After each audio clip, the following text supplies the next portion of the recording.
चलो देखो, कल हम लोगों ने जो लास्ट पढ़ा हुआ था तो वह पढ़ा हुआ था हम लोगों ने, लास्ट 2 टॉपिक्स हम लोग खत्म कर चुके थे।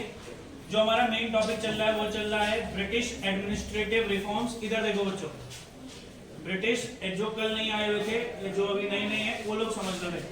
ब्रिटिश एडमिनिस्ट्रेटिव रिफॉर्म्स, या हमने इसी को एक और नाम दिया हुआ था डेवलपमेंट, क्योंकि भाई जैसा भी है अंग्रेजों ने सुधार किए, शोषण किया मगर विकास भी किया। समझ में आ रहा है? तो हम लोग बात कर रहे थे यहाँ पर वो अंग्रेजी प्रशासनिक सुधार एवं विकास। अंग्रेजी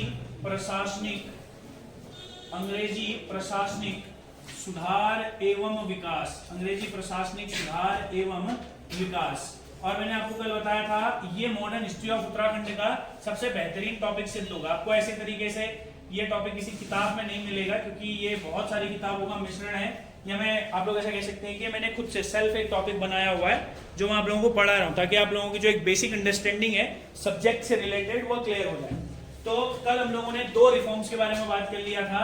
एक हम लोगों ने लैंड रिफॉर्म्स के बारे में बात कर लिया था, यानी कि भूमि सुधार के बारे में बात कर लिया था, या मैं बोलूंगा कि भूमि के बारे में हमने बात कर लिया था। और सिमिलरली सेकंड नंबर पर हम लोगों ने न्यायिक सुधारों के बारे में बात कर लिया था, जुडिशियल रिफॉर्म्स के बारे में बात कर लिया था, या जुडिशियल डेवलपमेंट बोलो तो। पहला सिविल कोर्ट कहाँ खोला था उत्तराखंड का? देहरादून में खोला था। बहुत बढ़िया। और कब उत्तराखंड के सारे मामलों को इलाहाबाद हाईकोर्ट के अधीन कर दिया गया था? 1926। याद है आप लोगों को? ये 2 पॉइंट सबसे गोल्डन थे। अच्छा, भूमि सुधार में पहले हम लोगों ने पढ़ा कौन कौन सी कितने प्रकार की भूमियां होती हैं वगैरह वगैरह। एक बार बताओ कितने लैंड सेटलमेंट हुए थे टोटल हमारे यहाँ? कितने भूमि बंदोबस्त हुए थे? 11 प्लस 1।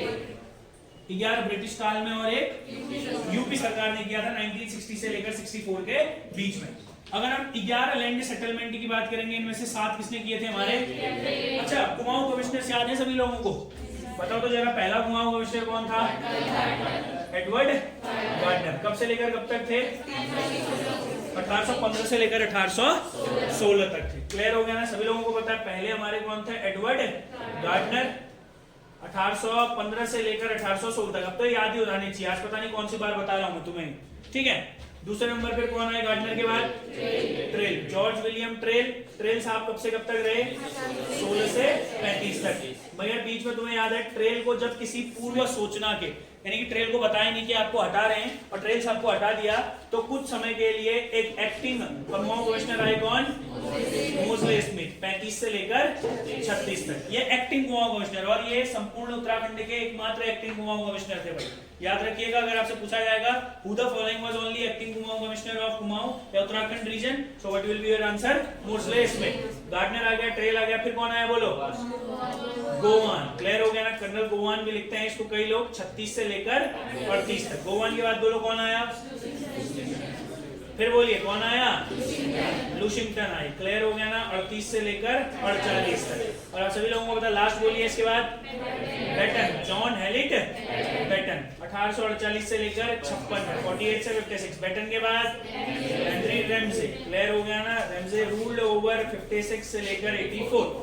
चलिए अब सुनिएगा, मैंने आपको बताए थे ये 6 कुमाऊं कमिश्नरों के बारे में हम पढ़ भी चुके हैं कि किसके समय में क्या इंपॉर्टेंट काम हुए।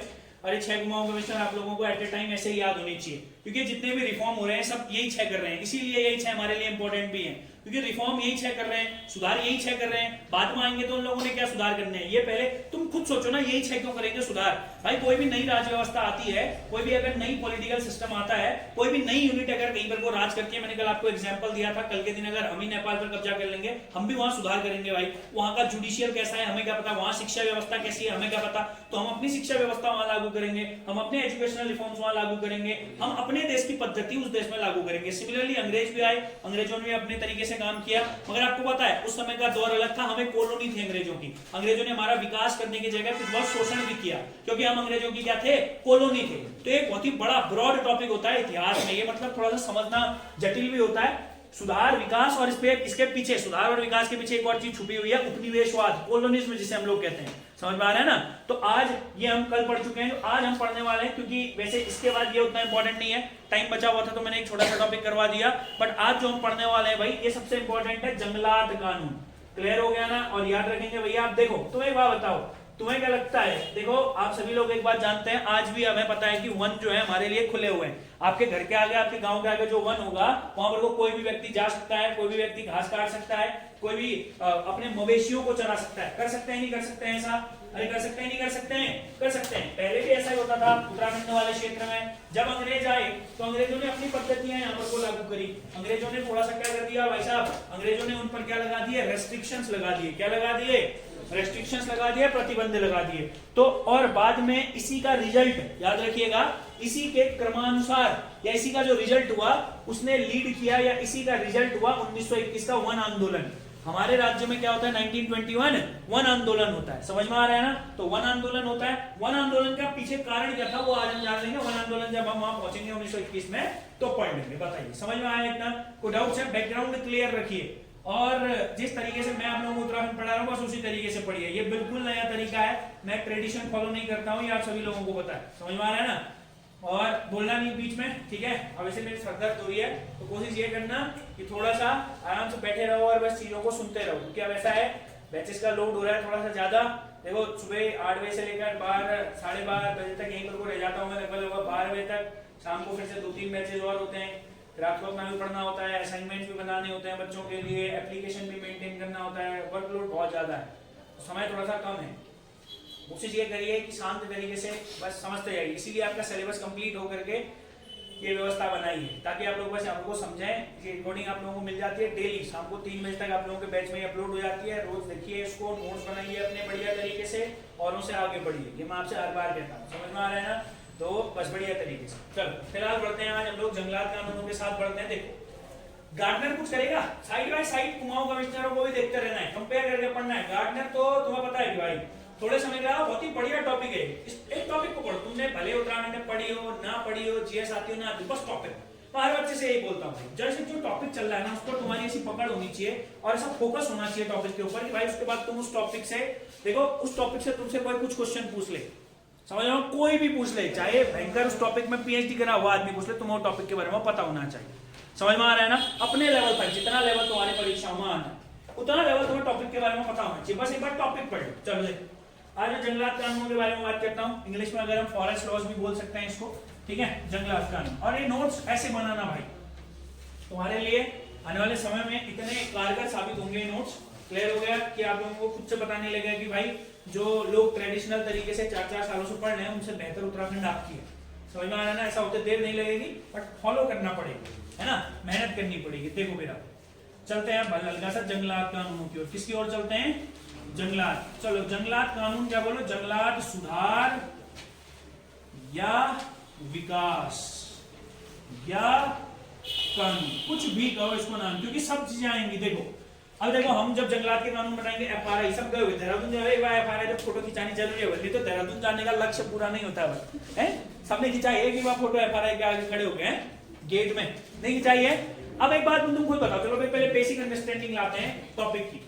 जैसे जंगलात कानून हम लोगों ने बनाए, जंगलात के बारे में हम बात करें, जंगलात का विकास कैसे? मास्टर आपने विकास तो लिखा है कैसे, हाउ डेवलपमेंट टुक प्लेस।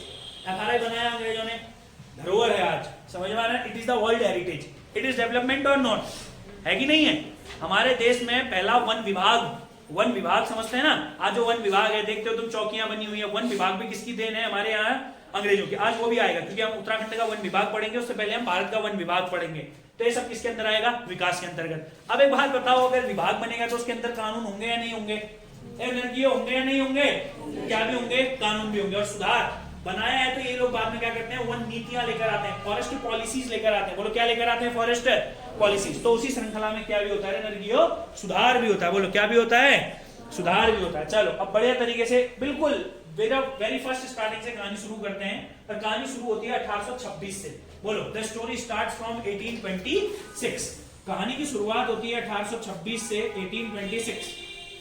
कौन है? कुमाऊं कमिश्नर 1826। हुई द कुमाऊं कमिश्नर ट्रेल। भाई साहब 16 से लेकर 35 तक है ट्रेल, 16 से 35 तक ट्रेल है, यानी कि ये जो काम कर रहा है कौन कर रहा है? ट्रेल कर रहा है। 1826 ट्रेल ने क्या किया दोस्तों? इसने क्या किया? ट्रेल आया बढ़िया, ट्रेल ने क्या किया? अभी तक वन सब खुले हैं, दिमाग में एक नई स्टोरी बैठनी चाहिए। और वन के बारे में, वनों के बारे में, जंगलात के बारे में तुमसे बेहतर कोई नहीं जानना चाहिए इस लेक्चर के बाद। क्लियर हो गया। आज हम इस लेक्चर को पूरा देखेंगे अंत तक। 1921 का वन आंदोलन नहीं पढ़ेंगे, वो जब हमारे सिलेबस में आएगा तब पढ़ेंगे, बट आज आंदोलन तक की पूरी स्टोरी कवर करेंगे बढ़िया तरीके से। देखो, और ये सभी किताबों का मिश्रण है भाई साहब। मैं तुमसे 100 बार कह चुका हूं अजयरावत पढ़ो, अगर तुम में क्षमता है तो, क्षमता नहीं है तो छोड़ दो। जब मैं पढ़ाऊंगा पूरी मॉडर्न हिस्ट्री, उसके बाद अजयरावत पढ़ो, तो ये अजयरावत तुम्हारे समझ में नहीं आएगी। समझ में आ रहा है, उसमें अटपटा दिया हुआ है, मगर इसमें सारा मिश्रण है। जब तुम पढ़ोगे उसको तो तुम बोलोगे कि हाँ मास्टर ने सारा चीजें हमें पढ़ाई हुई है। ठीक हो गया। देखो भाई 1826, अगर मैं सिंपल भाषा में बोलूंगा, जो ट्रेल था, ट्रेल ने एक काम किया। ट्रेल ने कहा जो हमारे यहाँ पर तो साल के पेड़ है, साल के पेड़ आप सभी लोग समझते हैं, अब जो है तुम लोग साल के पेड़ों को नहीं काटोगे। यानी कि ट्रेल ने सबसे पहले साल के पेड़ों पर प्रतिबंध लगा दिया। यानी कि जो साल के पेड़ होते हैं, साल के पेड़ों को काटने पर क्या लगा दिया बच्चों? प्रतिबंध लगा दिया। यानी कि साल के पेड़ों पर प्रतिबंध किसने लगाया बच्चों? ट्रेल ने। इसी में इसने एक और कहा, देखो हमारे भाबर साइड में एक रीजन पड़ता है थापला क्षेत्र। बोलो कौन सा क्षेत्र पड़ता है? थापला क्षेत्र। ट्रेल ने कहा कि अब जो एक थापला क्षेत्र है, याद रखिएगा भाबर रीजन में पड़ता है। आई रिपीट, उत्तराखंड के तराई भाबर। भाबर रीजन आपको पता है, उत्तराखंड का जो दक्षिणी भाग है इसको भाबर कहा जाता है। मैप में आप लोग देख रहे हैं, क्लियर हो गया। जो साउथ पार्ट होता है इसे भाबर कहते हैं। ट्रेल ने कहा जो हमारा थापला क्षेत्र है, याद रखिएगा, थोड़ा सा अच्छा पॉइंट है, हमारा जो थापला क्षेत्र है, जो हमारा थापला रीजन है, it lies in Bhabar region. Clear हो गया ना? और जगह भी होगा बट मेनली जो है भाबर रीजन पे स्थित है। थापला रीजन को सरकारी उपयोग के लिए आरक्षित कर दिया। बोलो क्या कर दिया इसने? सरकारी उपयोग के लिए आरक्षित। बोलो सरकारी उपयोग के लिए क्या कर दिया? रिजर्व कर दिया या आरक्षित कर दिया। यानी किसने बोला कि it will be for government use. क्या बोला गया इसको? गवर्नमेंट यूज के लिए क्या कर दिया?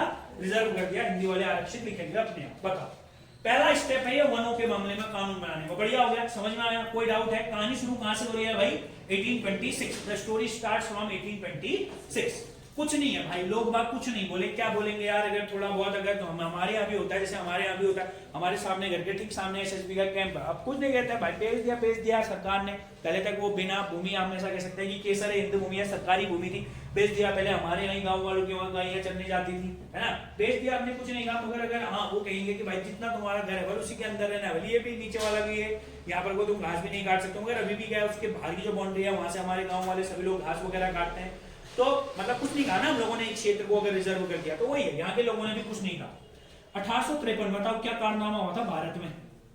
भारत में बहुत ही खतरनाक कारनामा। सुनना, it's a mixture of both Uttarakhand as well as India. क्योंकि उत्तराखंड भी भारत का एक हिस्सा है, और भारत में पहले अंग्रेज आए थे, उसके बाद ही उत्तराखंड में आए। तो भाई साहब ऐसा तो है नहीं कि उत्तराखंड की कहानी चलेगी। 1853 में क्या हुआ था बताओ तो? अप्रैल के महीने में ट्रेन चली थी। ट्रेन याद है? ब्लैक ब्यूटी है।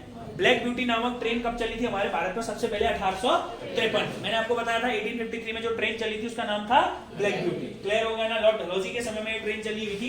1853 में जब ट्रेन चली, तो ट्रेन की पटरियां होती है, मतलब पटरियां, आज तो तुम देखते हो किसकी बनी हुई होती है? लोहे की बनी हुई होती है। उस समय जो ट्रेन की पटरियां थी वो लोहे की बनी हुई थी, मगर जो उनके बीच में पट्टे लगाए जाते थे वो किसके होते थे भैया?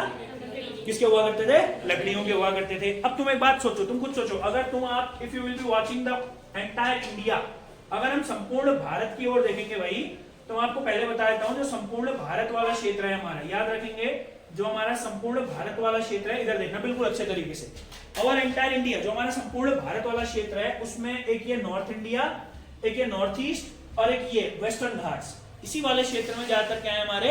हिमालय, जाने हमारे यहाँ ज्यादातर जंगल है, फॉरेस्ट। समझ में आ रहा है ना? और यही तीन हमारे यहाँ पर बायोलॉजिकल हॉटस्पॉट भी है। कभी पेपर में आएगा बायोलॉजिकल हॉटस्पॉट। क्लियर हो गया ना? तो हमारे यहाँ पर यही तीन बायोलॉजिकल हॉटस्पॉट्स हैं, Himalayas of north India, north east India, western Ghats. Clear हो गया? और आपको पता है वेस्टर्न घाट्स, कभी जीवन में मौका मिले तो जितने भी हमारे हिल स्टेशन है साउथ इंडिया के, मुंबई के, सब यही बनाना एक ट्रिप, कभी टूर है, अगर बन जाओगे तो पटवारी वीडियो है, तहसीलदार। चलो, तो कहाँ आएंगे लकड़ी काटने के लिए? उत्तर भारत में ट्रेन दौड़ेगी तो कहाँ आएंगे? हमारे यहाँ, यानी कि यही वाला क्षेत्र है, यही वाला क्षेत्र है ना हमारे यहाँ को। लकड़ियां काटने इसी कहां से होगा? हमारे इसी वाले क्षेत्र होगा। 1853 जैसे हमारे यहाँ पर वो ट्रेन आई, तो याद रखिएगा, ऐसा माना जाता है कि यहाँ पर को भाई साहब लकड़ियों की जो कटाई है वो क्या हो गई? स्टार्ट हो गई। यानी कि यहाँ पर को लकड़ियों की कटाई, या मैं ऐसा कह सकता हूँ कि जो लकड़ी की खपत थी, यानी कि जो लकड़ी की कटाई थी वह अपने, यानी कि लकड़ी की कटाई ज्यादा हो गई, या मैं ऐसा कह सकता हूँ कि ज्यादा इसकी क्या हो गई? शुरुआत हो गई। समझ में आ रहा है? यानी कि लकड़ी की ज्यादा खपत शुरू हो गई। और इसी समय, ध्यान से समझना, इसी समय उत्तराखंड की ओर ज्यादातर ठेकेदारों का आगमन प्रारंभ हुआ। किसका आगमन प्रारंभ हुआ? ठेकेदारों का आगमन प्रारंभ हुआ। क्या क्यों हुआ होगा आगमन, जैसे फिर क्या कहा होगा एक बार बताओ। इन्होंने कहा कि ये क्षेत्र हो गया रिजर्व, बाद में अगर लगेगा कि भैया ये क्षेत्र से हमें कुछ और काम कराना चाहिए, अंग्रेजी सरकार क्या करेगी, इस क्षेत्र को क्या दे देगी, ठेकेदारों को दे देगी। क्या दे देगी भैया, बोलो, मुझे देगी, मुझे, ठेकेदारों को देगी। किसको देगी, ठेकेदारों को। इसीलिए हम कहते हैं कि अंग्रेजी शासन में जब फॉरेस्टों को रिजर्व किया गया तो वहां पर को ठेकेदारी प्रथा का प्रारंभ हुआ। किसका प्रारंभ हुआ, ठेकेदारी प्रथा। इसका कोई एक एग्जैक्ट ईयर नहीं मिलता है कि कब ठेकेदारी प्रथा का प्रारंभ हुआ, मगर हम ऐसा कहेंगे कि किसका प्रारंभ हो गया, ठेकेदारी प्रथा का प्रारंभ हुआ। देखो डॉक्टर हजाराबाद लिखते हैं कि 1855 से 1861, 1855 से लेकर 1861 जो हमारा वन में लकड़ियों की कटाई थी, या उन्होंने एक शब्द यूज किया हुआ है वन विनाश। किस शब्द का प्रयोग किया हुआ है, वन विनाश। विनाश आप सभी लोग समझते हैं, वन आपको पता है। वन विनाश अपने चरम पर था। वन विनाश अपने किस पर था, चरम पर था। यानी कि वनों की कटाई हमारे यहाँ बहुत ही ज्यादा हो गई, वन विकास अपने चरम पर था। समझ में आ रहा है ना, यानी कि हम ऐसा कह सकते हैं कि ऑल टोटल मतलब खतरनाक स्थिति हो गई थी 1855 से लेकर 61 के बीच में। अच्छा अब बताओ तो इस समय के बाद अगर हम 53 के बाद देखेंगे तो कौन है हमारे यहाँ, कौन आदमी है 53 के बाद अगर लगभग देखेंगे तो 56 तक बेटन है। बेटन की जाने के बाद कौन जाता है, रैमजे। बोलो कौन जाते हैं हमारे यहाँ, कुमाऊं कमिश्नर रैमजे। चलिए रैमजे की तरफ चलते हैं, थोड़ा सा बढ़िया आदमी है हमारे लिए, इंपॉर्टेंट है। और वर्ष है भैया 1853 के बाद 1858, इंपॉर्टेंट है, पेपर में डायरेक्टली पूछा जाएगा। क्लियर हो गया ना, और याद रखिएगा 1858 में आपसे बहुत ही अच्छा क्वेश्चन पूछेंगे, आपसे पूछा जाएगा भाई बताइए जब ये सब हुआ ना, ये सब जब हो रहा था, क्योंकि 53 में हमारे यहाँ कौन आ गए थे भैया, लकड़ी काटने के लिए ठेकेदार वगैरह आ गए थे। 1858 में रैमजे द्वारा वनों की ठेकेदारी प्रथा पर रोक लगा दी गई। रैमजे ने वनों की ठेकेदारी प्रथा पर रोक लगा दी। बोलो ठेकेदारी प्रथा पर क्या लगा दी, रोक। यानी कि Ramsay stopped giving forest into contract basis, यानी कि रैमजे ने ठेकेदारी प्रथा पर रोक लगा दी इन 1858। बताइए कोई डाउट्स हैं आप लोगों को, क्लियर हो गया। अब देखो ठेकेदारी, अच्छा एक बात बताओ, तुम खुद सोचो, देखो भाई मैं तुम्हें थोड़ा सा डिटेल में बता रहा हूँ, मैंने तुम्हें पहले भी बोला है, विशेष की दृष्टि से तुम लोग पढ़ रहे, समझ में आ रहा है ना। अगर मुझे समूह गौ पढ़ाना हो तो मैं भी ऑनलाइन बताता, समूह गौ भी है ऐसी बात नहीं है, बट थोड़ा सा अच्छे लेवल का पढ़ोगे तो एक समझ विकसित होगी। जीवन में कभी इंटरव्यू फेस करोगे, अगर कभी अच्छे लेवल पर पहुंच गए, याद करोगे मुझे एक मास्टर था जिसने बढ़िया तरीके से पढ़ा है। चलो आगे बढ़ते हैं। 1858 रैमजे ने ठेकेदारी प्रथा बंद करी। देखो ऐसा मत समझना कि ठेकेदारी प्रथा बंद करी मतलब खत्म कर दिया, कोई आएगा नहीं वाला भैया, ऐसा नहीं था कुछ भी। इसने इसलिए ठेकेदारी प्रथा बंद करी क्योंकि ये हो रहा था। देखो मैं तुम्हें एक बात बताऊं, अच्छा डॉक्टर हजाराबाद लिखते हैं ना, डॉक्टर हजाराबाद लिखते हैं कि जो ठेकेदार थे बोलना, ये आते थे वनों की कटाई करते थे, जितनी लकड़ियों को गाड़ी में डाल सके ले जाते थे, बाकी लकड़ियों को वहीं छोड़ देते थे। बाद में बारिश आई, सड़ गल गई लकड़ी, यानी कि वो लकड़ी क्या हो गई भैया, बर्बाद, खत्म हो गई। लकड़ी क्या हो गई, बर्बाद हो गई, यानी कि क्या हो गई, खत्म हो गई। इस तरीके से वनों का विनाश हुआ, यानी कि जब चाहिए भी नहीं, जब जरूरत भी नहीं है तब भी लकड़ियों को काटा गया। इस तरीके से मतलब मिसयूज हुआ, एक तरीके से क्या हुआ, मिसयूज हुआ। इसीलिए रैमजे ने कहा कि अब ठेकेदारी प्रथा क्या होगी भैया, बंद होगी। रैमजे ने ठेकेदारी प्रथा बंद करी और इसने कहा कि अब हाँ रेलवे को लकड़ियां मिलेंगी। रैमजे ने कहा रेलवे को लकड़ियां मिलेंगी, मगर इसके लिए मैं अच्छे तरीके से वन का क्या करूंगा, प्रबंधन करूंगा। वन का मैं क्या करूंगा, प्रबंधन। वन का मैं करूंगा एडमिनिस्ट्रेशन। बोलो वन का मैं क्या करूंगा, एडमिनिस्ट्रेशन, यानी कि मैं वनों का एडमिनिस्ट्रेशन करूंगा, फॉरेस्ट का प्रबंध करूंगा, वनों का एडमिनिस्ट्रेशन करूंगा। और याद रखेंगे वन एडमिनिस्ट्रेशन 1858 में रैमजे ने कहा। इन ईयर को ऐसे याद करना है स्टोरी के रूप में, और तुमको पूरा का पूरा याद हो जाएगा, मैं बताऊंगा कैसे। और इसी के 3 साल बाद 1861 फिर से वनों के क्षेत्र में काम करने के लिए एक महत्वपूर्ण वर्ष। इस समय हेनरी रैमजे ने पूरे भारत का बोलो, उत्तराखंड का बोलो, प्रथम वन बंदोबस्त किया। बोलो प्रथम वन बंदोबस्त कब हुआ, प्रथम वन बंदोबस्त कब हुआ, प्रथम वन बंदोबस्त, इसे हम लोग बोलेंगे भैया फर्स्ट फॉरेस्ट सेटलमेंट। प्रथम वन बंदोबस्त को क्या बोला जाएगा, फर्स्ट फॉरेस्ट सेटलमेंट। समझते हो ना सेटलमेंट करना क्या होता है, मतलब कि चीजों को बांट देना, बढ़िया तरीके से अब होगा काम। तो फर्स्ट फॉरेस्ट सेटलमेंट कब हुआ रे लड़कियों, फर्स्ट फॉरेस्ट सेटलमेंट कब हुआ, 1861, याद रहेगा। और उससे 3 साल पहले रैमजे ने किस पर बंद लगाया था, ठेकेदारी पर। और तुम्हें पता है कि कहानी कहां से शुरू हुई, समझ में आ रहा है, बहुत बढ़िया तरीके से चीजों को याद करिए, जीवन में आगे बढ़िए। इसके बारे में 1-2 चीजों को डिस्कस कर रहे हैं, मिटाने वाला क्या है। हाँ देखिएगा, अगर आपसे इस पॉइंट के सब पॉइंट्स हैं, सब ठीक हो गया, इस पॉइंट के सब पॉइंट्स हैं।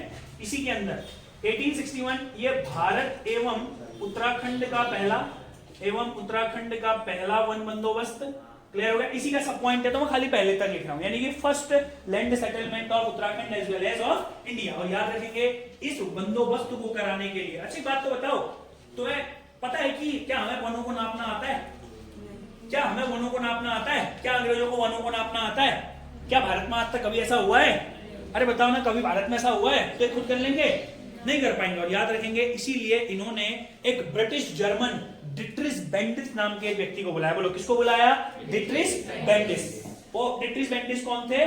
जर्मन और ब्रिटिश। यानी कि ऐसा कहते हैं कि डिट्रिस बेंडिस के बारे में अगर मैं थोड़ा सा बताऊं तुम्हें, यह 1861 1856 1856 के समथिंग डिट्रिस बेंडिस साहब ने ईस्ट इंडिया कंपनी को ज्वाइन किया था बर्मा में। बर्मा आप सभी लोगों को बता भैया म्यांमार का पुराना नाम है, जो 1935 में इंडिया से क्या हो चुका था? अलग हो चुका था। 1935 में गवर्नमेंट ऑफ इंडिया एक्ट के तहत क्या कर दिया गया था? बर्मा यानी कि म्यांमार, दिख रहा है आप लोगों को, जहां की राजधानी है नेपिताओ। क्लियर हो गया? इसको क्या कर दिया गया था? अलग कर दिया गया था, वहां मिला हुआ था। बट सुनिएगा, इसका जो प्रथम वन बंदोबस्त किया गया, इट वाज डन बाय किसके द्वारा किया गया? या बाय द हेल्प ऑफ, तो आप बोलेंगे डिट्रिच बेंडिस। डिट्रिच बेंडिस नाम का एक व्यक्ति हुआ करता था। ये कौन था? डिट्रिच बेंडिस था एक जर्मन या एक ब्रिटिश जर्मन। इसको क्या बोलूंगा मैं? एक ब्रिटिश जर्मन। और अगर आप इसकी उपाधि के बारे में पूछेंगे मेरे से, तो मैं बोलूंगा आपको कि यह एक बायोलॉजिस्ट, या आप लोग इसको बोल सकते हैं कि यह एक बॉटनिस्ट था, और उसके साथ साथ यह एक फॉरेस्ट एडमिनिस्ट्रेटर भी था। यह एक फॉरेस्ट एडमिनिस्ट्रेटर भी था। तो अगर लिखने को आएगा, तो अगर आप ऐसा लिखेंगे, the first forest settlement of India as well as Uttarakhand was done by British German Dietrich Bendish, who was a botanist as well as a forest administrator।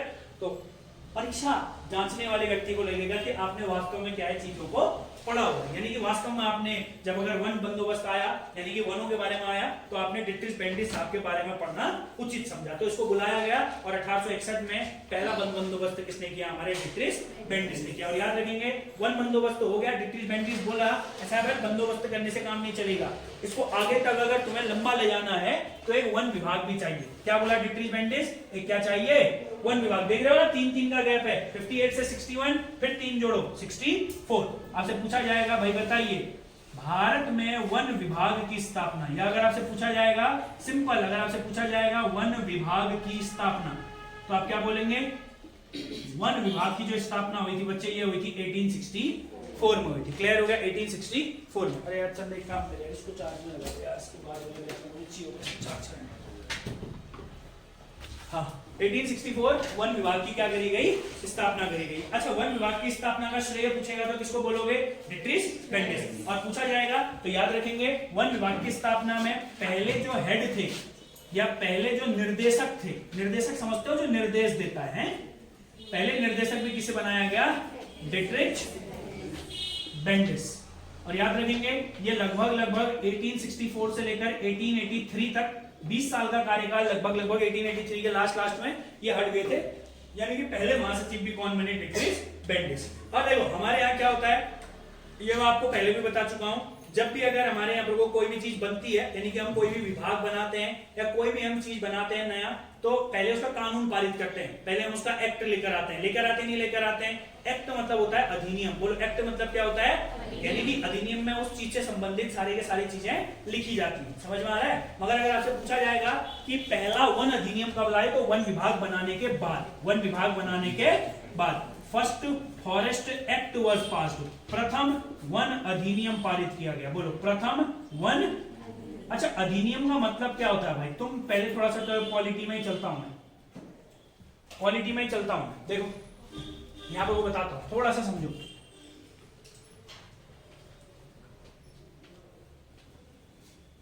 देखो कभी भी कोई भी एक चीज होती है, पहले बिल। क्या होता है? कोई भी एक चीज बिल। जैसे मान लो कि मुझे मान लो एक कानून बनाना है, तुम सब पार्लियामेंट हो, तुम सब संसद हो, तुम इस साइड वाले लोकसभा, तुम इस साइड वाले राज्यसभा, क्योंकि लोकसभा में ज्यादा होता है, राज्यसभा में कम होता है। तुम इस साइड वाले लोकसभा, तुम इस साइड वाले राज्यसभा।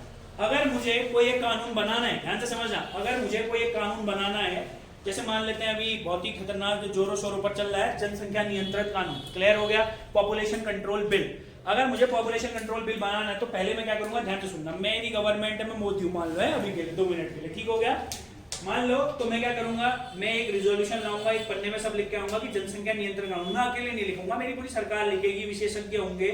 मैं एक बिल बना के लाऊंगा, मैं आपको दूंगा, आप सभी लोग पढ़ेंगे पहले उसको, आप बोलेंगे मोदी जी ले आओ, पास कर देंगे हम इस बिल को, है। तो मैंने ये बिल यहाँ प्रेजेंट किया, मैंने ये बिल क्या किया, यहाँ प्रेजेंट किया। तो जितनी भी मेजोरिटी चाहिए होगी, आपने उस बिल को पास किया। आपने जब उस बिल को पास किया तो उसके बाद ये बिल जाएगा राज्यसभा में। कहां जाएगा भैया? और राज्यसभा ने भी अगर उस बिल को पास किया तो तीसरी जो बॉडी होती है प्रेसिडेंट, जब राष्ट्रपति उस पर हस्ताक्षर कर देगा ना, उसी दिन से ये बिल हो जाएगा, ये बन जाएगा एक्ट। क्या बन जाएगा? ये बिल में बस प्रावधान लिखे थे और जब उनको मान्यता मिल गई तो वही कहलाएगा अधिनियम। क्या कहलाएगा? और जो ये तीनों जगह से पास हुआ, ये तीनों जो पार्ट होते हैं, दिस इज कॉल्ड पार्लियामेंट। इन तीनों को क्या कहा जाता है? संसद। लोकसभा, राज्यसभा और प्रेसिडेंट तीनों मिलकर क्या बनाते हैं? संसद। तो एक कानून होता है। क्या होता है? एक्ट मतलब क्या होता है? कानून। जैसे ऐसे कई सारे कानून है, motor vehicle act, POCSO act, बहुत ज्यादा न्यूज पर था अभी, फिर से इसमें अमेंडमेंट हुआ पॉक्सो एक्ट में। क्लियर हो गया ना? बहुत ही गजब गजब के एक्ट है हमारे भारत के अंतर्गत। तो अगर पूछेगा तो, क्योंकि पहले क्या होता है, कभी भी विभाग बनाने से पहले एक्ट लाते हैं, जनरली होता ही है। कोई भी चीज अगर हमें नहीं बनानी होती है, पहले हम एक्ट लेकर आते हैं, उसके बाद हम क्या बनाते हैं? विभाग बनाते हैं, उसके बाद हम उसकी बॉडी बनाते हैं। मगर यहाँ पहले विभाग बनाया गया, फिर क्या लाया गया? एक्ट लाया गया। तो इस बात को दिमाग में रखेंगे ताकि अगर परीक्षा में पूछा गया तो आप सही उत्तर दें। बताओ, कोई डाउट है इतने में? आगे बढ़े? नहीं बढ़े? पढ़ना पड़ेगा, बिना पढ़े जीवन में नहीं हो पाएगा आगे, है।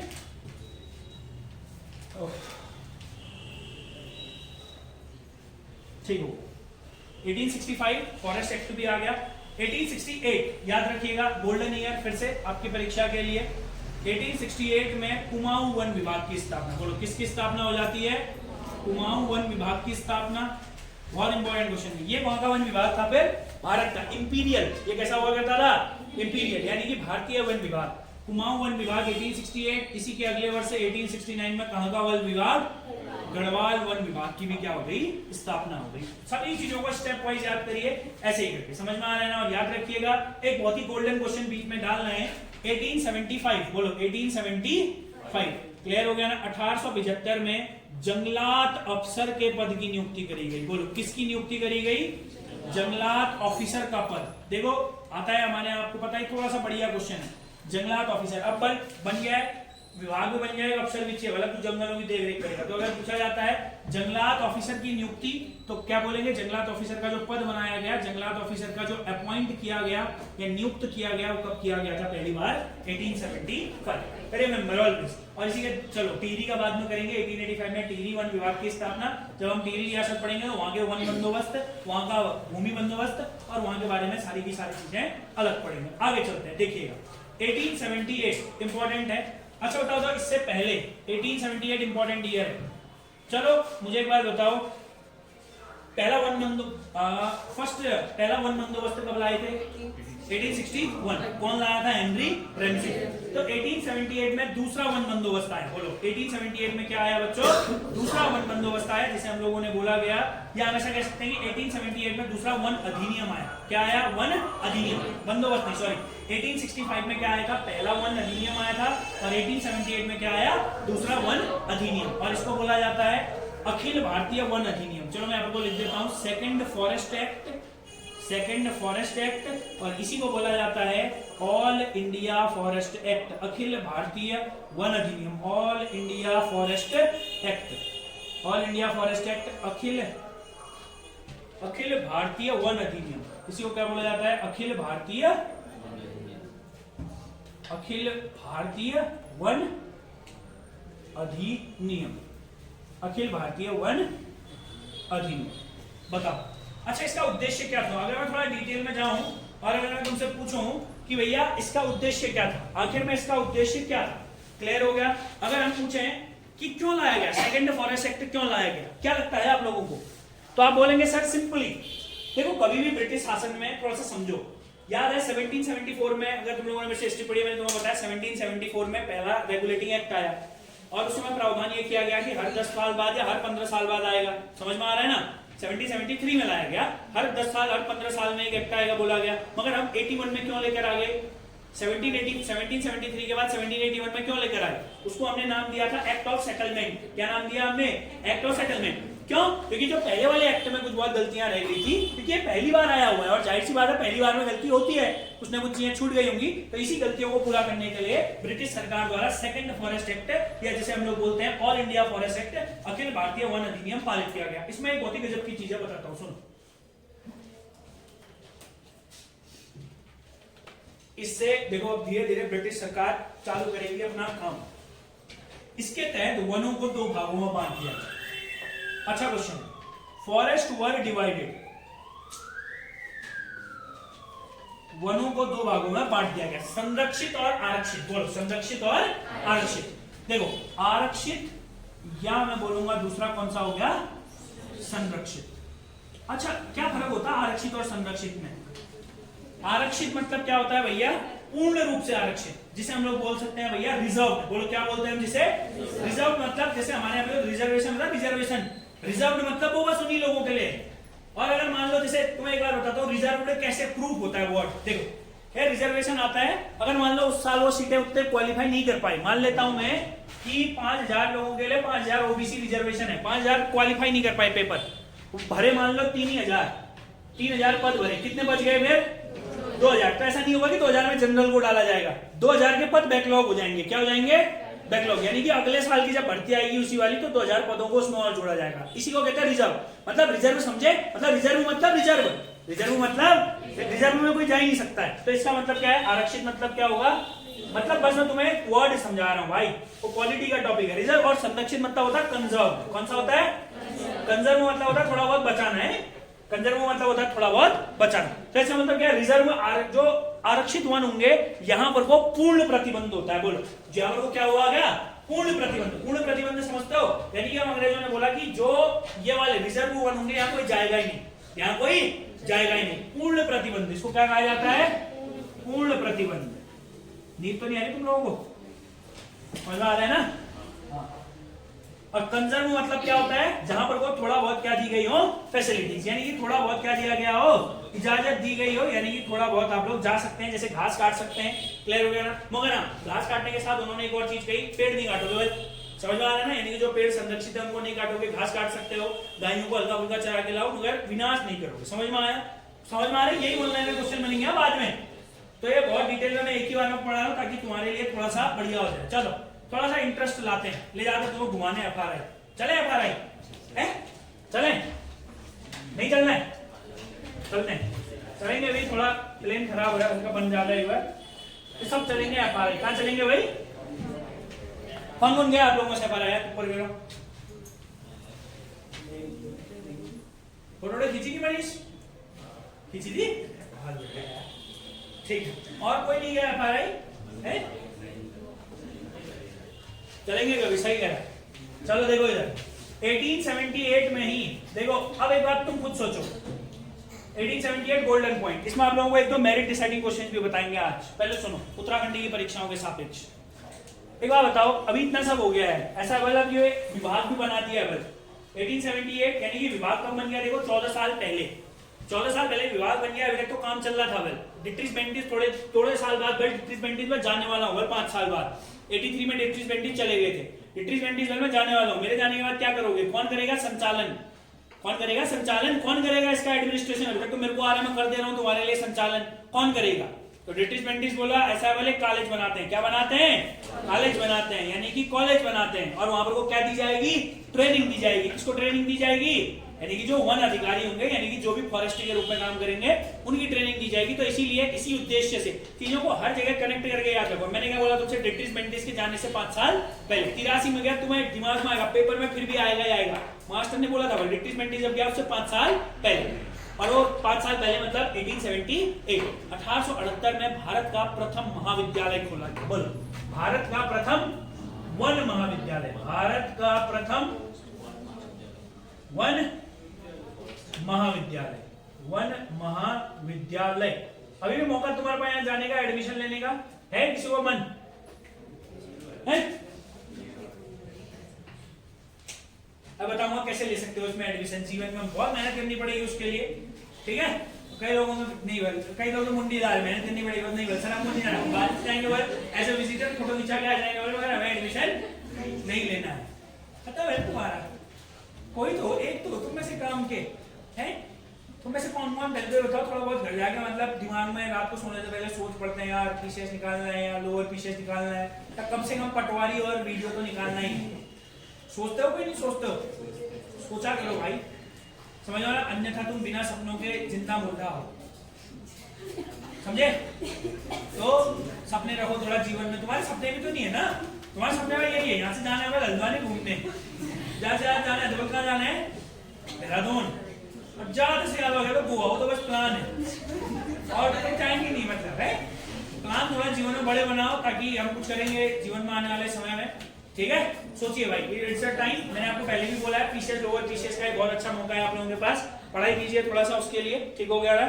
थोड़ा सा दुनियादारी देखो, पीसीएस लोअर पीसीएस बन गए तो भाई जीवन तुम नहीं, तुम्हारा जीवन नहीं, तुम्हारे माँ बाप, तुम्हारे आने वाले समय में जो बच्चे होंगे उनका जीवन और मतलब पीढ़ियों का जीवन सुधर जाएगा अगर इस बार पीसीएस लोअर पीसीएस निकल गया तो, समझ रहे हो ना? और परिवार में इज्जत अलग से भाई साहब है, सर वो तो वैसे भी नहीं है, नहीं भी होगी, क्या करना है बाद में, ऐसा मत करिए। चलिए फिलहाल वर्ड महाविद्यालय में चलते हैं, मजाक बहुत बहुत बहुत जरूरी है कभी कभी क्योंकि थोड़ा सा बढ़िया टॉपिक है इंटरेस्टिंग टॉपिक, जिसको पढ़ने में इंटरेस्ट आता है उसको, जिसने आज से पहले उत्तराखंड में पढ़ी होगी ना मेरे अलावा, क्योंकि तुम में से जितने भी हैं तुम सबको स्टार्टिंग से एक तो उत्तराखंड में मैंने ही पढ़ाई है ना? मगर अगर कोई व्यक्ति ऐसा होता है कि जो पहले कहीं और पढ़ता है उसके बाद यहाँ आता तो उसको लगता है कि यार मतलब आगे में ये मास्टर अलग है भाई, समझ में आ रहा है ना? अगर आप लोगों में से मैक्सिमम कोई लोग वगैरह था तो ये मास्टर अलग है, ऐसे ये पढ़ाता है और नहीं पढ़ाते। आप लोगों में किस किसने मेरे से पहले से उत्तराखंड पढ़ी हुई है, मेरे से पढ़ाने से पहले, यहाँ आने से पहले, एक यहाँ आने से पहले उत्तराखंड जिसने पढ़ी हुई है, 1 2 3 आप ही लोगों ने पढ़ी हुई है बस, बाकी इस पूरी क्लास में किसी ने नहीं पढ़ी हुई है, ठीक करा तुम लोगों ने, देखो इधर। अच्छा, महाविद्यालय खोला किसके प्रयासों से खोला? डिट्रिस मेंटिस। किसके प्रयासों से खोला? डिट्रिस मेंटिस। ये तो एक वन लाइनर क्वेश्चन हो गया, इसके बीच में एक बढ़िया सा नोट आएगा, वो बता रहा हूँ क्योंकि मैं थोड़ा सा टॉपिक से भटक रहा हूँ और मैं इस महाविद्यालय में आता हूँ। मैं कहाँ आता हूँ? इस महाविद्यालय में। चलो सुनो, ध्यान से समझना, अगर आपसे कभी पूछा जाएगा इससे रिलेटेड क्वेश्चन, इससे रिलेटेड बहुत बढ़िया बढ़िया क्वेश्चंस बनते हैं, मेरी बात को बहुत ध्यान से समझना। मैं आप लोगों को पूरे क्वेश्चन बता रहा हूँ एफआरआई देहरादून के बारे में। इसके बारे में हम बात कर रहे हैं, एफआरआई देहरादून, ये इसके अंदर नोट होगा क्योंकि इसी के बारे में हम बात कर रहे हैं जो पहला महाविद्यालय खोला गया 1878 में खोल दिया गया। स्टोरी फिर इसकी शुरू होती है 1906 से, इसी के बारे में आए सब, एफआरआई देहरादून। 1906 एक किसने खोल लगाया अभी हमारे डिट्रिस मेंटिस साहब ने। 1906 में इसको सेंट्रल गवर्नमेंट के अधीन कर दिया गया। बोलो इसको किसके अधीन कर दिया गया? मतलब अभी तक ये स्टेट के अंदर था, इसको केंद्र सरकार के अधीन कर दिया गया। जैसे बता रहा हूं वैसे सुनो, केंद्र सरकार के अधीन कर दिया गया। बोलो इसको किसके अधीन कर दिया गया? केंद्र सरकार के अधीन 1906 में, और इसका नाम बदलकर कर दिया गया IFRI। क्या कर दिया गया? आई का मतलब होता है इंपीरियल। बोलो आई का मतलब क्या होता है? Imperial, imperial forest research institute. समझ में आ गया ना? अगला 1923, इंपॉर्टेंट क्वेश्चन। 1923 में ऐसा कहा जाता है कि जहां पर को देखो जो आज एफआरआई है ना, आज कहां है एफआरआई? जगह बताओ। देहरादून में जगह बताओ। देहरादून भी तो बहुत बड़ा है भाई, है प्रेमनगर। अच्छा और कुछ बढ़िया? प्रेमनगर के अलावा पहले कहां था? इससे पहले कहां था? प्रेमनगर से पहले कहां था बताओ? हाँ प्रेमनगर, देहरादून चक्राता वाली रोड जो ऊपर को जाती है, पहले कहां था? पहले जहां पर को आज दून स्कूल है, क्लियर हो गया ना? माल रोड पे जो दून स्कूल पड़ता है, पहले वहां था। समझ में आ रहा है ना? कहां पर को हुआ करता था? जो दून स्कूल पड़ता है, मेरे को उस जगह का एग्जैक्ट नाम चांदबाग, उस जगह का एग्जैक्ट नाम क्या है? चांदबाग। क्योंकि मैं देहरादून कुछ समय रहा हूं तो थोड़ा बहुत मुझे पता, ज्यादा नहीं पता है, बट फिर भी 1923 आप लोग बोलेंगे इसके लिए नई लोकेशन के लिए जगह ली, नई लोकेशन के लिए जगह ली, यानी कि purchased a land for new location. अगर आपको पूछेगा तो ओल्ड लोकेशन कहां हुआ करती थी तो क्या बोलोगे? चांदबाग। ठीक हो गया ना? माल रोड पर पड़ता है ये, कोई दिक्कत नहीं है खास। 1929 इंपॉर्टेंट ईयर। 1929 में एफआरआई को नई लोकेशन पर लाया गया, जहां आज है ना, अरे जहां आज एफआरआई है, तो 1929 में एफआरआई को न्यू लोकेशन पर लाया गया। जो आज की लोकेशन है वही देहरादून ऊपर चक्राता वाली रोड। ठीक हो गया ना? देहरादून चक्राता रोड नई लोकेशन में लाया गया 1929 में। अगला एक और इंपॉर्टेंट क्वेश्चन, अगर आपसे पूछता है कि भाई बताओ इसका आर्किटेक्चर कौन था? जो नई बिल्डिंग बनाई ना इन्होंने, न्यू बिल्डिंग देखी है ना बढ़िया वाली, तुम तो गए हो वहां, फोटो में देख लेना, घर जाके सर्च करके। न्यू बिल्डिंग का आर्किटेक्चर कौन था? रोमन आर्किटेक्चर था। यस, कौन हुआ करता था? ब्लूमफील्ड। बोलो कौन हुआ करता था? ब्लूमफील्ड। क्लियर हो गया ना? तो चार्ल्स ब्लूमफील्ड इसका पूरा नाम है, आप लोगों को अगर लिखना है तो लिख सकते हैं, पूरा नाम चार्ल्स जॉर्ज ब्लूमफील्ड भी कह सकते हैं, CG ब्लूमफील्ड है, चार्ल्स जॉर्ज ब्लूमफील्ड। इसने नई बिल्डिंग को क्या किया था, डिजाइन किया था। बताओ, और एक और लास्ट पॉइंट, 1991 के समीप इसको डीम्ड यूनिवर्सिटी का दर्जा दिया गया यूजीसी द्वारा। एक काम करना, तो कल ढूंढ के आना, तो डीम्ड का मतलब क्या होता है? यूनिवर्सिटी तो होती है ना, व्हाट इज डीम्ड यूनिवर्सिटी? अभी नहीं, अभी आता है, कोई दिक्कत नहीं है, बोला है कल ढूंढ के आएंगे तो कल पूछा जाएगा आपसे कि डीम्ड यूनिवर्सिटी क्या होती है। FRI से क्वेश्चन आएगा, कर लोगे? कब बनाया, कब केंद्र सरकार के अधीन किया, कब नए के लिए जमीन ली, कब नए वाले का उद्घाटन हुआ, किसने बनाया नया वाला है? कोई डाउट है? चलो एक गोल्डन क्वेश्चन, अब कैसे जा सकते हो तुम यहाँ? अच्छा एक बात पता है, IAS होता है जो IAS सुना, IAS इंडियन एडमिनिस्ट्रेटिव सर्विसेज, भारतीय प्रशासनिक सेवाएं, सुना है? कभी सोचा है जीवन में कि हम IAS बन सकते हैं या बनेंगे? नहीं सोचा, कोई बात नहीं, सोचना है जीवन में, अच्छा सोचना है, भले कोई दिक्कत नहीं हो पाएगा संघर्ष, मगर सोचो तो सही। IAS की ट्रेनिंग कहाँ होती है? Lavasa, Lal Bahadur Shastri national academy of administration, Lavasa में होती है, हमारे मसूरी में। क्लियर हो गया ना? चलो बढ़िया हो गया। IAS के नीचे एक और होता है, 3 ऑल इंडिया सर्विसेज है, दूसरा होता है IPS इंडियन पुलिस सर्विसेज। कहाँ होती है ट्रेनिंग? परसों में बताया था, कहाँ? हैदराबाद, हैदराबाद में इंडियन पुलिस एकेडमी। तीसरा होता है IFS इंडियन फॉरेस्ट सर्विसेज, भारतीय वन सेवा। कहाँ होती है ट्रेनिंग? यस एग्जैक्टली, कहाँ होती है? FRI देहरादून, मगर तुम्हारे को ऑप्शन में ये नहीं मिलेगा। चलो सुनो मैं बताता हूँ, थोड़ा सा समझने की कोशिश करना। देखो जो हमारा FRI देहरादून है ना, इसी के अंदर एक और कैंपस है जिसको हम बोलते हैं Indira Gandhi national forest academy. बोलो क्या बोलते हैं? Indira Gandhi national forest academy. Merit deciding question होगा, बोलो Indira Gandhi national forest academy. इसी के अंदर लिखेंगे, नोट करके इस वाले को मिटा रहे हैं, Indira Gandhi national forest academy. बोलो इंदिरा गांधी नेशनल, इसी के अंदर होगा, नोट करके होगा। यानी कि ये FRI देहरादून होस्ट है, FI Dehradun is host of, बोलो क्या बोला मैंने? Indira Gandhi national forest academy.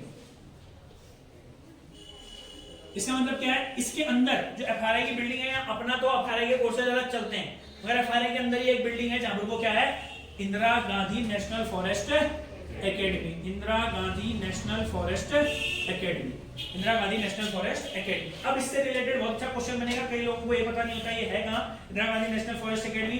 अगर आपसे पूछता है ना कि बताइए इसका स्थापना कब हुई थी, तो आप बोलेंगे 1938। बोलिए कब हुई थी इसकी स्थापना? 1938। मगर इसको उस समय नाम दिया गया था इंडियन फॉरेस्ट कॉलेज।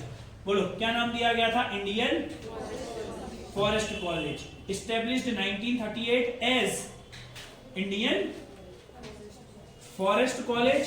1987 में इसका नाम बदलकर क्या कर दिया गया था? 1987 रीनेम्ड एज ये इंदिरा गांधी नेशनल फॉरेस्ट। है नहीं मेरिट डिसाइडिंग क्वेश्चन? बढ़िया, ये ऐसे क्वेश्चन पूछे जाएंगे तो आप लोगों ने करना है। और मैंने आपको पहले बता दिया यहाँ पर क्या होता है, IFS इंडियन फॉरेस्ट सर्विसेज के जो हमारे सिविल सर्वेंट्स होते हैं उनकी ट्रेनिंग यहीं पर की जाती है। तो कोशिश करिए कि जीवन में क्या पता अगर हो जाए, पढ़ाई लिखाई हो जाए ठीक ठाक तो दीजिए। देखो मैं आपको ये मैं हर क्लास में कहता हूँ, आप लोग जो थोड़ा सा सीनियर लोग हैं सभी लोग क्लियर हो गया, क्योंकि आप सभी लोग ग्रेजुएशन लेवल की तैयारी कर रहे हैं, तो मैं आपसे भी ये कह रहा हूँ अगर आपके पास समय है, वक्त बहुत ही खतरनाक चीज होती है भाई। अगर आपके पास वक्त है तो आप लोग वक्त को देखते हुए एक बार जरूर मतलब अटेम्प्ट दीजिए। क्या ना कि एक बार बस 1 साल पढ़िए बढ़िया तरीके से GS, अगर लगता है कि हमें देना चाहिए एक बार अच्छी तैयारी करिए, क्योंकि बाद में जब एक चली जाएगी उसके बाद होगा कि यार अगर क्या पता मतलब तब तक पढ़ने में आदत बन गई। पढ़ने की आदत बनाओ, अगर पढ़ने की जिसकी आदत है, अगर आप एक दिन में 8 से 10 घंटे पढ़ सकते हैं, 8 से 10 घंटा पढ़ना कोई बड़ी बात नहीं होती है, इस बात को याद रखना। कई लोगों को लगता है कि 8 से 10 घंटे सर कैसी बात कर रहे हो आप, it's not a big deal. अगर आपको कंपटीशन निकालना है, if you want to be a successful person, अगर A ग्रेड की जॉब चाहिए लगेगा, अगर तुम्हें लगता है कि तुम गाड़ी में बैठ कर जाओ और एक फोन करने पर तुम्हारे लिए गाड़ी आए, तो तुम्हें उसके लिए मेहनत करनी पड़ेगी। समझ में आ रहा है ना? अगर तुम चाहते हो कि भैया गाड़ी आए और गाड़ी में तुम बैठ कर जाओ और कल के दिन आने वाले समय में तुम्हारे आगे पीछे लोग हों और एक अच्छा रुतबा हो और तुमसे कुछ लोग कुछ चीजें सीखें और तुम आने वाले जीवन में कई लोगों को प्रभावित कर सको, तो एक अच्छी पोस्ट लो। समझ में आ रहा है ना? कुछ जीवन में अपने लिए कुछ समाज के लिए करो, और तब होगा जब तुम्हारे पास एक अच्छा पद होगा। अच्छा पद नहीं होगा तो कुछ नहीं कर पाओगे समाज के लिए। समझ में आ रहा है? पहले खुद का भला करके लोग फिर हमारा करना, समझे? चलो आगे बढ़ेंगे। फिलहाल देख लो भाई इसको, अगर कोई डाउट है तो पूछ लो, फिर आगे चलते हैं।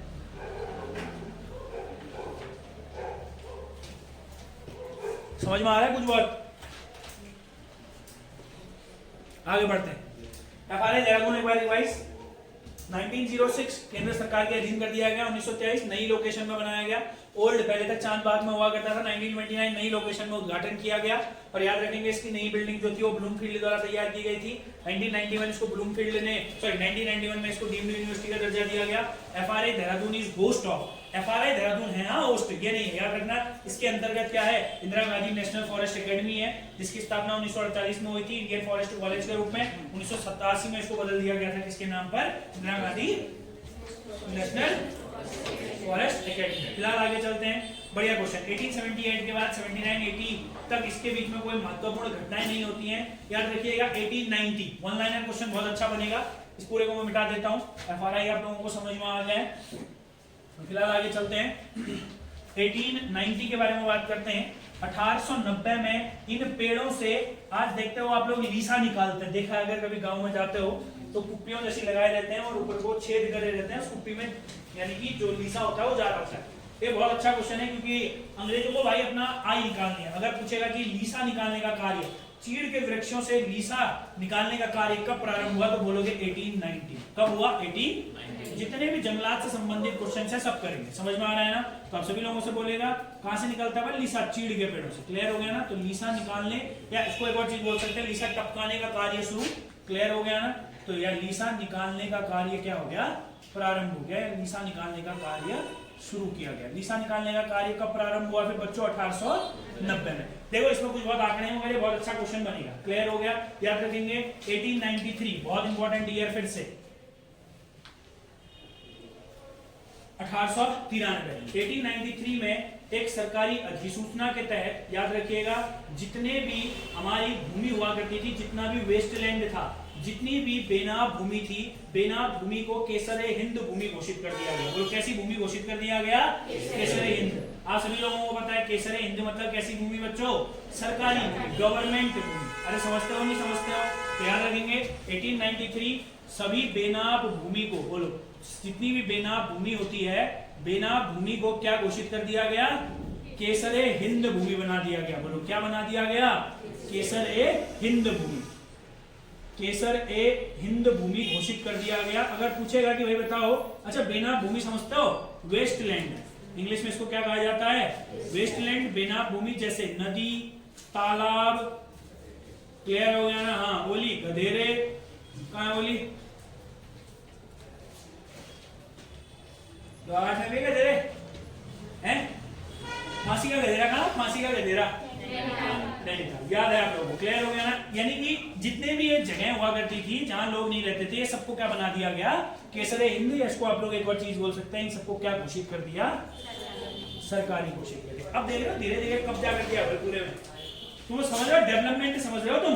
1894 बहुत अच्छा पॉइंट है। क्लियर हो गया? अच्छी बात बताओ, अभी तक तुमने वन अधिनियम पढ़ा, वन बंदोबस्त पढ़ा, वन विभाग पढ़ा, ये तीन चीजें पढ़ी है ना? वन विभाग, वन बंदोबस्त और वन अधिनियम, तीनों चीजें पढ़ी। वन नीति का प्रयोग किया मैंने कहीं? फॉरेस्ट पॉलिसी शब्द बोला मैंने कहीं? अरे बोला नहीं बोला? अगर आपसे पूछा जाएगा कि भाई बताइए भारत की प्रथम वन नीति कब जारी करी, तो बोलोगे 1894। बोलो कब बोलोगे? 1894। घर जाके इन क्वेश्चन को लेना, गजबजीना नहीं है, सीरियल वाइज याद करना। अभी मैं इतना कनेक्ट करने का टाइम नहीं है, फिर क्लास लंबी हो जाएगी। कनेक्ट आप लोग करिए, फिर से मैं किसी ने रिवाइज करने में कनेक्ट करके बता दूंगा। 1894 में भारत ने अपनी प्रथम वन नीति जारी करी, first forest policy of India. Bharat ने प्रथम वन नीति, प्रथम वन नीति क्या करी? जारी करी। एक बढ़िया सा क्वेश्चन बनेगा, फर्स्ट फॉरेस्ट पॉलिसी। बोलो फर्स्ट फॉरेस्ट पॉलिसी। आगे बढ़े। अच्छा इसी वर्ष से एक और चीज हुई थी, ध्यान से समझना, ठीक हो गया? चलिए काम करते हैं, इस पॉइंट को लास्ट करेंगे, शायद वो कल खींचेंगे, कोई दिक्कत नहीं है, क्योंकि थोड़ा बहुत ज्यादा नहीं बचा हुआ है, हल्का फुल्का है, पर थोड़ा सा समझना है। कल एक बार इसको रिवाइज भी कर लेंगे और दोबारा से क्या है पूरा का पूरा वन अधिनियम समझ के लेंगे। इसको अभी इतना ही रखते हैं, 1894 से आगे हम लोग कल खींचेंगे। ठीक हो गया, आप लोग खाली बोर भी हो रहे हैं, इसके बाद मैं एक बार इसको रिवाइज करूंगा, उससे आगे वो कल हम चलेंगे, ठीक है।